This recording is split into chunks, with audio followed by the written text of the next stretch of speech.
নমস্কার, আমি কাকুলি রানী একটি ভ্রমণ কাহিনী পাঠ করব। নাম আমিও যাযাবর। সভ্যতার উৎকর্ষতায় মানুষের রুচিবোধের পরিবর্তন সাধিত হয়েছে ব্যাপক, সেই সাথে পরিবর্তন হয়েছে অবকাশ যাপনেও। একঘেয়েমি যান্ত্রিক জীবন ছেড়ে মানুষ চায় প্রকৃতির সান্নিধ্যে যেতে, একাকী। পুঁজিবাদী সমাজের জটিলতা থেকে বেরিয়ে চায় নির্জনতার খোঁজ। তারা ছুটে যায় পাহাড়ে, সমুদ্রে, বন জঙ্গলে, তবু টেনে শুরু করে নির্মোহ চিন্তাহীন অবকাশ। আমাদের দেশেও এমন এক স্বপ্নবিলাস জাতের মানুষের বসবাস রয়েছে, যাদের পুরো জীবনটাই অ্যাডভেঞ্চারাস। মানুষ খানিক সুখের খোঁজে যাযাবর হতে চায়। তবে কি শান্তি আকীর্ণ যাযাবরের পুরো জীবন? এমন প্রশ্নের খোঁজে একদিন বেরিয়ে পড়ি যাযাবরের খোঁজে। দুপুর থেকে মহাসাগরে চলছে ব্যাগ গোছানোর কাজ। নদীর পাশে অস্থায়ী ক্যাম্প করার জন্য যা যা প্রয়োজন তার সবই প্যাকিং হচ্ছে। তাঁবু, light, backpack, sleeping pack, mat, poly bag, শুকনো খাবার, পানির বোতল, power bank, torch, first aid kit, hand, night, দড়ি, মশা নিরোধক ক্রিম ইত্যাদি। এমনকি বাদ পড়েনি টুথপেস্ট, টুথব্রাশ ও টিস্যু পেপার। রাতের ট্রেন, গন্তব্য মুন্সিগঞ্জের সিরাজদিখান উপজেলা। প্রথমে রাজশাহী থেকে ট্রেনে চেপে ঢাকা, এরপর বাসে চেপে সিরাজদিখান যেতে দুপুর হয়ে এলো। দুপুরের খাবার খেয়ে ওই খাবার হোটেলের মালিকের কাছে বেদে জাতের বসবাস সম্বন্ধে জানতে চাওয়া। তিনি অপারগতা প্রকাশ করলেন। এরপর রিক্সা চালক, পান দোকানদার, পরিশেষে এক বৃদ্ধ বাস কন্ট্রাক্টরের থেকে ঘনশ্যামপুর গ্রামের খোঁজ পাওয়া গেল। সেখানে বেদে পল্লী রয়েছে। ইছামতির নদীর কোল ঘেঁষে তাদের বসবাস। পরিশেষে যখন ইছামতির সান্নিধ্যে পেলাম, তখন বিকেল গড়িয়ে সন্ধ্যা নামবার পালা। ঘনশ্যামপুর গ্রামে নৌকার উপর তাদের বহর, সারিবদ্ধ হয়ে রয়েছে নৌকার পর নৌকা। এই তাদের বসবাস, জীবনযাপন। স্থানীয় এক পিয়নের সাথে কথা বলে স্কুল মাঠে ঠিক ইছামতির পাশেই তাঁবু গাড়লাম। স্বভাবজাত প্রবৃত্তির কারণে পিয়নের পকেটে 500 টাকা গুঁজে দিতে হলো। বলা হলো, আমি 7 দিন মাঠের এই কোণায় তাঁবু করে থাকবো। প্রধান শিক্ষককে তুমি কিভাবে রাজি করাবে সে দায়িত্ব তোমার।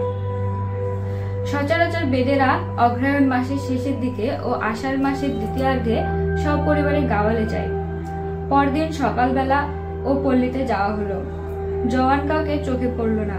বাচ্চারা আর গৃহিণীরা, রান্নাবান্নার কাজে ব্যস্ত গৃহিণীরা। খোঁজ নিয়ে জানা গেল তাদের পল্লীতে মানুষের সমাগম ছিল আরো বেশি। গত সপ্তাহে 8 পরিবার গাওয়ালে গেছে। ফসল তোলার সময় ব্যবসার উদ্দেশ্যে গ্রামে গঞ্জে এরা পরিভ্রমণ করে। সেটাকেই মূলত গাওয়াল বলা হয়। তাদের স্থায়ী কোনো বাড়ি নেই। নৌকাতে তাদের সাজানো সংসার। এক প্রবীণ পুরুষের সাথে কথা বলার সুযোগ হলো। তার 70 বছরের পুরো জীবনটাই নৌকাতে কাটানো। বিবাহের বাসরও তার নৌকাতেই সাজানো হয়। ডাঙ্গাতে অবশ্য সামান্য ডেকোরেশনের ব্যবস্থা করা হয়েছিল। তিনি তার নৌকার ঝাপখানি তুললে ভিতরে দেখা যায় নৌকার 2 পারে তাকে সাজানো সংসার। এর নিত্য তৈজসপত্র, পরিপাটি, সিমছাম। এমনটা আধুনিক কালে বড় বড় শহরের বাড়ির ভেতর বসবাস করা দৃশ্য লক্ষ্য করা যায়। উন্নত দেশের শহরে স্বাভাবিক চিত্র এটি। বড় বড় ভ্যান কারবারের মাঝেই বাড়ি, সেই নৌকার মাঝেই রান্নাঘর, বাসন কোসন ও গোসলের জন্য অদূরে একটি বাঁশের মাচা বানিয়েছে। এরপর সে প্রবীণ বলতে শুরু করলো, নদী নালা শেষ হইবার লাগছে, আমাগো জীবন তো শেষ। এখন ছেলেপোলাগো একখানা বাড়ি উঠাইয়া দিবার পারতাম। তবে অধিকাংশ বেদ এখন স্থানীয়দের সাথে মিশে গেছে। ব্যবসা বাণিজ্য করে, নিজেদের জমি কিনেছে, চাষাবাদ করে, স্থায়ী বাড়ি নির্মাণ করে বসবাস করে। 1638 সালে আরাকান রাজ বল্লাল রাজের সাথে তৎকালীন রাজধানী বিক্রমপুর তথা মুন্সিগঞ্জে বসবাস শুরু করে। পরবর্তীতে সারা বাংলাদেশ ও ভারতের পশ্চিমবঙ্গে ছড়িয়ে পড়ে। ধর্মে এরা মুসলমান এবং এরা বেদ নয়, বরং সওদাগর হিসেবে নিজেদের পরিচয় দিতে চায়। মন্তং আদিবাসী গোষ্ঠীর একটি অংশ এরা। স্থানীয়ভাবে বাদিয়া, বাদ্যা নামে পরিচিত। নিজস্ব জায়গা জমি না থাকাতে নৌকাতে থাকতে হয়। উচ্চাকাঙ্ক্ষা নেই তাদের, বরং স্বপ্ন দেখার সাহস হারিয়ে ফেলেছে। বেদে পুরুষ অলস প্রকৃতির, নারীরা অধিক পরিশ্রমী হয়ে থাকে। এক নৌকা ঘরে ঢুকে হারিকেন দেখে চমকে উঠলাম। সেই ছোটবেলার স্মৃতিতে করা নাড়ল। হারিকেনের আলোতে বিদ্যা অর্জনের কাজ চালিয়ে যাওয়া, মায়ের মুখের ভাব আর পরনের রন্না দিয়ে হারিকেনের গ্লাসে অগ্নি ধোয়ার কালো গাব পরিষ্কার করার কথা। হয়তো আধুনিকতার ছোঁয়া তাদের অন্তরে জেগে বসেনি, নয়তো তারা আদিমতার মাঝে শান্তি খুঁজে পায়। মুসলমানের নিয়ম কানুনেই তাদের বিবাহ সম্পন্ন হয়, নাকি বিচিত্র ধরনের নদ পড়ার ধরনেই তাদের সহজে আলাদা করা যায়। তাদের খুব অল্প সংখ্যকই পড়াশোনা করে, কারণ তাদের স্থায়ী কোনো ঠিকানা নেই। আমার দ্বিতীয় গন্তব্য ছিল গাজীপুর। গাজীপুরের কাপাসী উপজেলার 2 ইউনিয়নের মাঝ দিয়ে বয়ে যায় শীতলক্ষা নদী। এক ব্রিজের নিচে নদী পাড়ে তাদের বসতি করেছে, অর্থাৎ গাওয়াল করতে আসে এরা। তাদের সর্দারের কাছ থেকে জানা যায় 6 মাসের জন্য তাঁবু গেড়েছে তারা। তবে এবার স্থানীয় বাজার দূরে।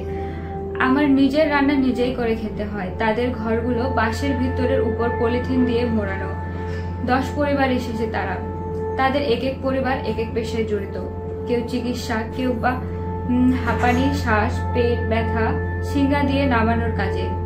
তবে তাদের প্রধান কাজ হলো সাপ ধরা, সাপ খেলা দেখানো, জাদুবিদ্যা প্রদর্শন, তাবিজ কবজ বিক্রি করা। আমিও এতদিন সাপের খেলা সহ অনেকবার তাদের নাগাল পেয়েছি, কিন্তু এতটা নিবিড়ভাবে সান্নিধ্য পাইনি, এতটা গভীরভাবে জানবার প্রয়াস পাইনি কখনো। ঘনশ্যামপুরের বেদেরা ভোটার, তারা বাঙালি, আমরাই তারা। তাদের দেখলে মনে হয় যেন আদিমকালের কোনো এক গোত্র। তবে আদিমকালের গোত্রের মতো জৌলুস নেই এদের। আছে দুঃখ কষ্টে ভরা মানবেতর গল্পের প্রাচুর্য। এরপর অবসর ফুরলো। আমি ফিরলাম অবসরের পাহাড় ভেঙে কর্মচঞ্চলতার মাঝে, সে একঘেয়েমি রুটিনের গড়াকলে। ধন্যবাদ।